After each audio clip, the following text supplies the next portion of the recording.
તો નજર કરીએ સુરત ઉપર તો સુરત પોલીસ દ્વારા વ્યાજખોરો વિરુદ્ધ એક ખાસ અભિયાન હાથ ધરવામાં આવી રહ્યું છે, જેમાં અલગ અલગ ઝોન વિસ્તારમાં લોકદરબારનું આયોજન કરી પોલીસ દ્વારા જે આયોજન કરવામાં આવી રહ્યું છે અને જેમાં વ્યાજખોરોના ચુંગાલમાં ફસાયેલા લોકોની રજૂઆત સાંભળી પોલીસ દ્વારા વ્યાજખોરો સામે કાયદેસરની કાર્યવાહી હાથ ધરવામાં આવી રહી છે।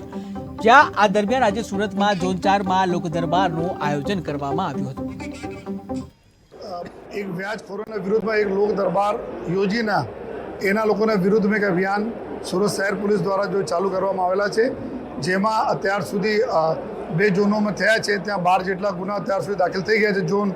5 અને जोन जो 2 में अने एना सिवाय जो करीब 30 जेटला अरजीओनो तपासो चालू छे। अने आजे जोन 4 विस्तार में आवनार 6 पुलिस स्टेशन विस्तारना अहींया लोक दरबारने आयोजन करवामां आवेला छे, जेमां लगभग जो अत्यार सुधी 30 जेटला फरियादी अपने परिवार साथ लईने आए थे। एना त्यारे तात्कालिक घणा बधा एवा केसेस है कि तुरंत गुना अभी एना एटला पुरावा है कि दाखिल करवा माटे तो पुलिस दाखिल करवानी कार्रवाई भी चालू है। साथ साथ जो बीजा है फरियादियों एना अरजी में जो भी अमे कोर्ट में खूब सारी रीते अमे बधा जो साच आना प्रस्तुत करी सकीए एना हिसाब से जो अमुक अमे माहिती जो एना भी कार्रवाई चालू है। टीमों अलग अलग बनावी लेवामां आवेली है कि जेटला 30 जेटला फरियादी है तो हमारे पास 30 से वधु टीमों है, PSI PIO ने अलग अलग जो है અને સર્વેલન્સ સ્ટાફ વગેરે જે તાત્કાલિક આરોપીઓનો શોધ में भी આ લોકો કાર્યવાહીમાં भी લાગી ગયા છે। તો મારા અત્યારે